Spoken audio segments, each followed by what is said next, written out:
Welcome to the ABCs of Plantforward Living, where living green is easy and it's oh so delicious. So today we are talking about the letter D. And D is for discipline and also ditching the dairy. So today we are talking about discipline and ditching the dairy. Now, whenever you decide that you are going to become plant forward, vegan, vegetarian, maybe eliminating a certain food group, it takes discipline because it is so easy to fall back into your old ways because of what is familiar. Now, with being in the plant forward or vegan lifestyle, there's going to be times where you feel like you can't do it. You'll feel like it's just more of an inconvenience than a convenience, but I'm telling you to hold on, because once you make up your mind that this is something that you truly want to do, it's going to be a cakewalk. Choosing to be plant forward, people are seeing so many advancements in their health, in their skin, weight loss, and some people are even coming off the medicines that they have been on for years. Now that we know that this is a choice and this is something that's going to take a true commitment, let's talk about ditching the dairy, because ditching the dairy is going to take a lot of discipline, because dairy is one of those things that's one of the hardest things to stop eating. And I live in New York City, and when I first became vegan, we have pizza everywhere. And you know that vegan pizza at the time, 8 years ago, wasn't hitting on anything. Now they have advancements, but when I was first crossing over, it was so hard smelling the pizza in the air and knowing that they didn't have vegan choices. So we're going to get started, and I'm going to talk to you a little bit more, but we are going to make our own cheese so you can see how easy it is to make a better choice. Dairy is the hardest thing to let go of because of the chemicals that are in dairy tricks your brain into thinking of comfort and pleasure. And they say that it is equivalent of being addicted to heroin or morphine. So that's one of the main reasons why you are so in love with dairy and you cannot even imagine not being able to eat dairy. But today I'm going to show you how to make your own cheese so you can sort of wean yourself off of it, because being addictive is not fun, knowing that there are consequences to eating dairy, such as bad skin, bad sleeping. It leads to certain diseases and things of that nature. So we're going to get started with doing what am I going to make today? Today we are going to make a loaded potato bowl with the cheese that I'm going to show you to make, and it is so easy. I'm going to tell you not to do something. I'm going to give you a solution. So one of the solutions is making your own cheese, and it is so easy. It's not even difficult, and once you get in the swing of it, you're going to be wanting to make all types of cheeses. But if you're not in the mood to make your own cheeses, one of the ways that you can ditch your dairy addiction is finding non-dairy alternatives to your milk and also to your cheeses. Now, we have a lot of phenomenal plant-forward, plant-based, vegan options in the non-dairy space. One of my favorites is Malk, Elmhurst, Khalifa 3. Those are some of the non-plant dairy milks that I really enjoy. When I first got started, you couldn't tell me nothing about Silk. I love Silk, and Silk was always on sale, so it was easy just to snatch it up. Khalifa, again, was always on sale. But the difference is that some of the plant milks have a lot of unnecessary ingredients in it, which I'm not saying that they're bad for you, but clean is always best. So now that I've been in the lifestyle about 8 years, I really seek out the clean brands such as Malk, such as Elmhurst, such as Three Trees. They are the ones who have the least ingredients. And when I mean least ingredients, I'm talking about nut and water and a possible hint of vanilla if it's sweetened. Just 3. I won't go over 5. I won't go over 5 because you never know how it's processed and things of that nature. But I always seek out the cleaner brands because I'm a firm believer that in our lifestyle, if it's not from the ground, you put it down. And some things you just don't need a whole bunch of chemicals in. But I understand because they're trying to sell it, they're trying to preserve it. And, you know, if you haven't been in the lifestyle for a long period of time, you'll think that, you know, purchasing these products are good for you. But I always tell people if it's processed, it doesn't matter if it's vegan or if it is not vegan. Processed is processed. And it might also contain a lot of different sugars. So now that I got that out the way, a lot of my cheese brands. Oh, I forgot to tell you about the cheese brands. The cheese brands that I really enjoy is Violife, Miyoko's, Follow Your Heart, Good Planet. There are just so many different types of non-dairy cheese brands. But along with the milks, you have to test them out because each one of us have our own, you know, texture, because some people are texture people. So for instance, if you got rice milk, it would be equivalent to you getting skim milk. Cashew milk, almond milk, they're a little bit more creamier. Cashew milk, I always say, is the closest to dairy milk. So if you're needing something that's more familiar, that is what I would go to. There's pistachio milk, there's walnut milk, there's chickpea milk, there's pea milk. There's just so many different ones that are so good and so good for you that you just have to do a trial by error. And what I might like, you might not like, or vice versa. So what I know that you will like is making this cheese. And I'm going to go ahead and get started because I've already soaked my cashews, and this is the star of the show. Cashews, soak your cashews overnight, possibly for about, you could either do it overnight or you could do it with some hot boiling water for a couple of hours, but I let this set overnight. Some people make their cheeses with potatoes and carrots, but this just feels more convenient and more easier to do, and it takes all but 5 minutes.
Okay, so now that I have put all the ingredients, oh, one of the cashews left.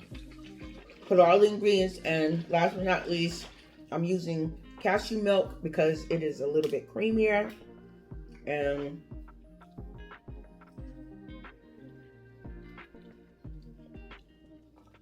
I never really measure my recipes. I never really I just wait till the ancestors say that it's okay. Okay? All right? So we got this. And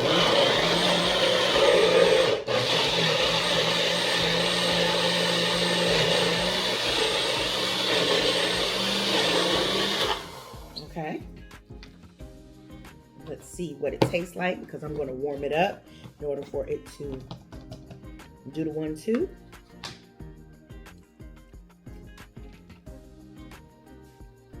Sometimes you can add other things. Like I love adding like Parmesan cheese to it to give it a little bit more cheesier flavor.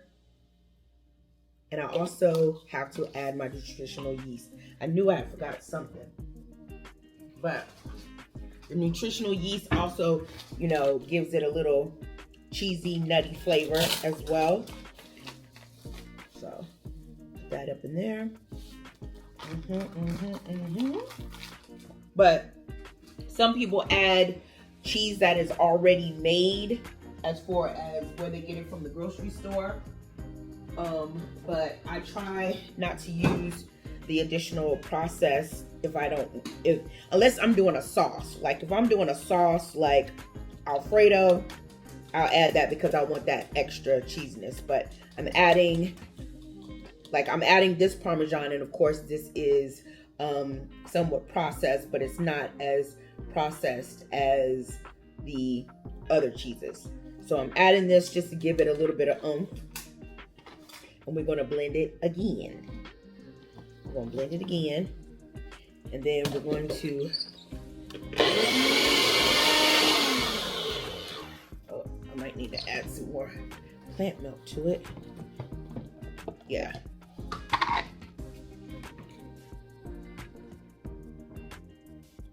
It's already smelling good. Okay. Add a little bit more plant milk to it to smooth it out.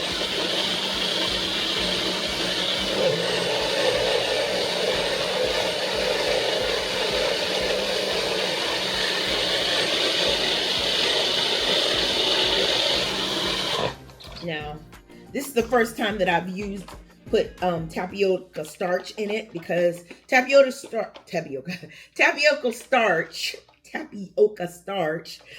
gives it a little stretch, but we don't really need that much stress. But yes, look, I don't know if you can see it, but do you see how smooth it is? Let's taste it to see. Yes, ma'am. Yes, ma'am. So I'm gonna blend this a little bit more, then I'm gonna heat it up, and then we're gonna assemble the chili potato bowl. Yes, indeed. So excited.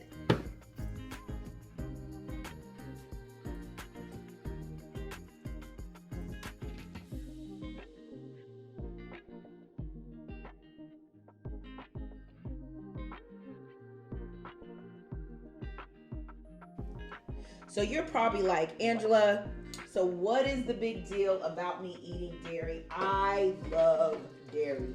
Dairy is just so good. That's what I'm used to. That's what I'm raised on, etc., etc., etc. I get it. I used to love cheese, but stopping eating dairy can improve your health. And it is also good for the planet. Do you know that it takes 628 gallons of water to make 1 gallon of milk? That's a lot of gallons. And not only that, think about the forest. Think about greenhouse gas emissions. What do you think climate change is? You know, all I'm asking you to do is just try it. Just try it. Just try it. So I made some potatoes. These are purple potatoes. These are all that I had. And this is the first time that I've ever made, like, fries out of it. I put a little cornstarch on it in order to get the little crispiness in it. So, yeah. But yeah, try it.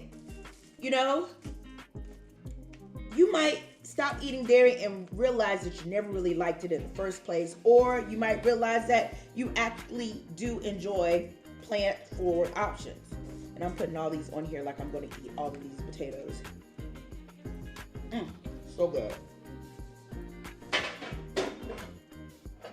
So,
So now we have to do the taste test. And I like pepper on everything that I eat.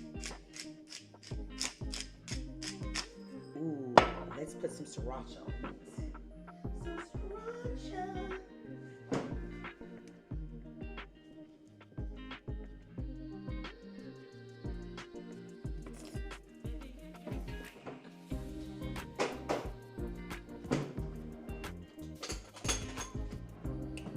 Alrighty, let's see if this was worth it.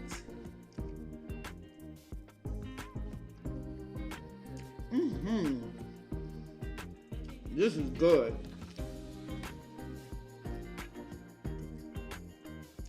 I'm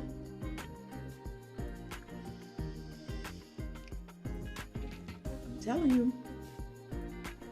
Dairy-free living is oh so delicious.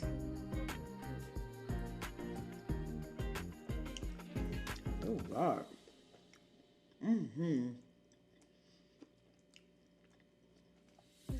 Yes, indeed.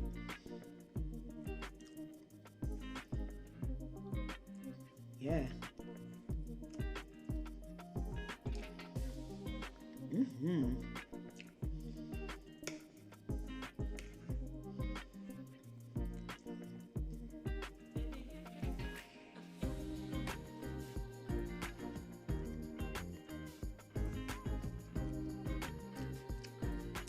Yes.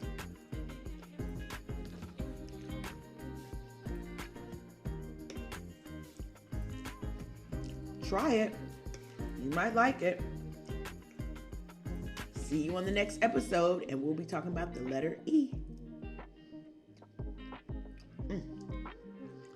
Yes, indeed.